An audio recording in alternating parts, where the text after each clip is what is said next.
Hey guys, welcome to the Field of 68 YouTube channel. If you like what you see here, hit that subscribe button and you'll get more college basketball content just like this. But then you look at who's coming in, and you've got Aaron Bradshaw, now this Jordan Burks kid who looks like he can really score. I don't know much about. I'd see he's ranked in the 160s, and they're really excited about him. Obviously, Robert Dillingham, Justin Edwards, and then DJ Wagner are all super talented, but they're all really young. So it's shocking to see how many people and names are leaving the team. And I think it's even more shocking because when Cal got to Kentucky, I just thought, how can this ever go bad? That's what it felt like. How can this ever not work? Because the fan base that Kentucky has, the resources that Kentucky has, the boosters, the way they were getting players, the way they were winning, the people that were in the program, and now I am baffled by his approach to the collective, and I can see where you might not like it, but in reading some of his comments, it's like he's in blue chips, and he's afraid that Happy the booster is going to be controlling the team from the outside. But there's all these places that have collectives, and I haven't gotten that feeling that even though people are giving money for NIL, that they have legit power to control things. But he acts like this will just take everything away. Now, I think they announced some new La Familia, I think it's called, or something like that. Yeah. I don't know what the hell it is. So is that a collective? I don't think it's a collective per se. I don't know how they're doing it. I don't know how they're organized. I could find out certainly here. But yeah, I mean, it's almost like they're behind the time. And okay, yeah, you never dealt with Booster. No, you never dealt with Worldwide West. No, he was never a booster. Come on, like he's been helping him since he was at Memphis, obviously with players. We know that.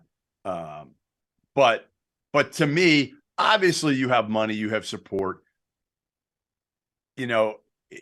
Again, I get back to this roster and I'm just looking at it. I'm like how did it get to this point?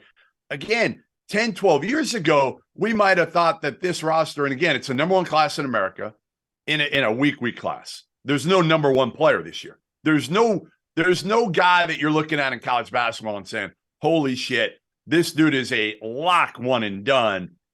Like these guys are going to be one and dones, but like not lock one and done, lock top 10 pick. I love Bradshaw and I really like Edwards as well. Those are how the much two. Do you worry though, Jeff, about how much these guys need the ball in their hands? I've said that. Wagner and Dillingham, I was going to get to that. Those two guys are high volume, low efficiency scorers. They both need the ball in their hands. Again, if they get Reeves, they have a shooter, which is absolutely necessary because right now they don't have a proven shooter. How many times in the past couple of years have we said that about Kentucky, though? They have no shooting. And then when they did have shooting, they couldn't get those shooters open looks. And they offensively have really struggled. I just feel like this is so weird how it's gone from, wow, John Calipari runs this offense that is so cutting edge and the dribble drive. And now we're like, some of this shit looks like the Stone Age. It really does. And I just am baffled at how we got here. And it's jarring to see who's leaving. Damon Collins, CJ Frederick, Chris Livingston, Oscar Sheboy, Jacob Toppin, Kaysen Wallace, Lance Ware, Severe Wheeler. Holy shit. Yeah. That is a ton of talented guys on a team that really wasn't great for a lot of the year and made the second round of the NCAA tournament. And you lose all that. You're really leaning on freshmen, and that has not been the recipe to win in college basketball since Kentucky did it in 2012. Yeah, I mean, listen, again, and they didn't get anything done in the portal. That's shocking too, because Kentucky is a destination school with tons of money to throw around, unbelievable facilities, unbelievable tradition, unbelievable fan base. How can you not get anybody? I mean, think about this. And I don't mean any disrespect to Kansas State because I think Bramlage is a great building. And they do have history. And I think Jerome Tang has done a phenomenal job. But can you imagine Kansas State beating out Kentucky for a high-level player ever? No. I mean, the fact that Kaluma went to Kansas State is shocking to me. Our partner for today's episode is Athletic Greens. I started taking AG1 during the college basketball season, and I loved the impact that it had on my energy levels. I'm a big coffee in the morning guy, but by the time that the afternoon would hit, I needed another boost. AG1 helped me tremendously, especially on those days when I didn't want to get up off the couch and go hit the gym. Their tagline is AG1 is comprehensive health and the power of habit in one. And man, that could not be more true. It's nearly impossible to eat and drink in a healthy manner in the month of February and the month of March when you are in my business. And AG1 was exactly the supplement that I needed to improve my gut health and cover my nutritional basis for the day. I've continued that into April. I've continued that into May, and I'm going to continue that the rest of the summer. All I have to do is mix a scoop of AG1 with some water or maybe add it into a smoothie, and I'm ready to go. Do it after lunch, and you'll be ready to go for the rest of the day. If a comprehensive solution is what you need from your supplement routine, then Athletic Greens is giving you a free 1-year supply of vitamin D and 5 free travel packs with your first purchase. Go to athleticgreens.com/field68. That's field 68 FIELD, the number 6, the number 8, and you can get yours now. So check it out and help support this show. Thanks. It really And is. they don't have crazy NIL. It's not like Kansas State. Now, again, I think part of the problem is anybody wanting to go to Kentucky right now, any veteran is looking at it and saying, all right, they got all these top high school players. I don't want to play with these dudes. Number one, people are telling me that they're guys who need the ball in their hands. Number two, I don't want to play with a bunch of freshmen right now. I need to play with older dudes. Like to win. Yeah. No, right. that to makes win. Sense.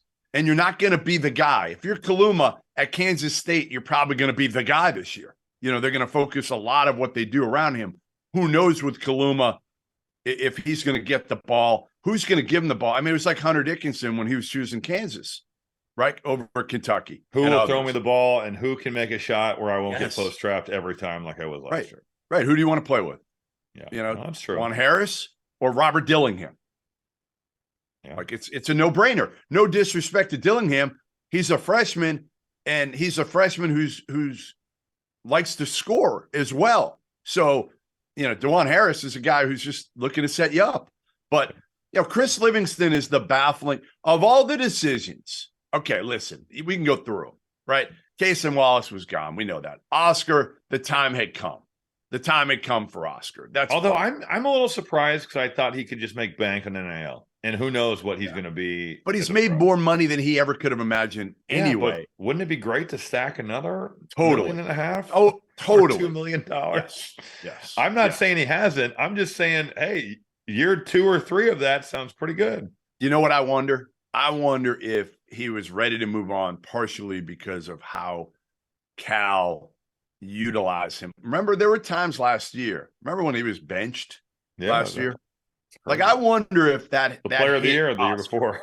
Right. I wonder if that hit Oscar from a pride standpoint, from a look at what I've done for this program to get it back to you know, from the year in the, you know, with COVID where they were 13 and 19, and Oscar kind of saved them.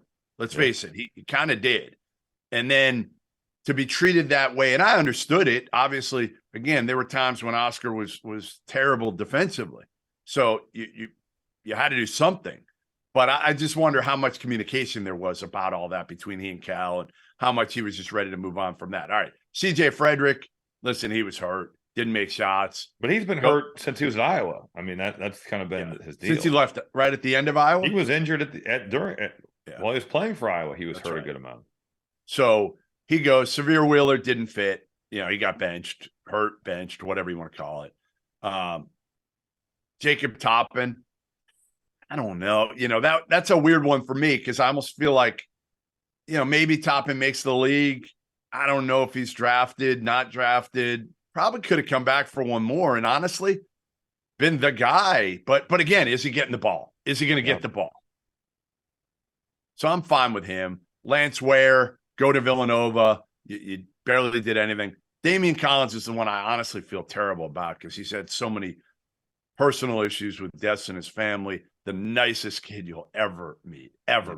And I thought he was going to be a dude. Like, I thought he was going to be a shot blocking menace who could run the court and just finish. And I think he could be.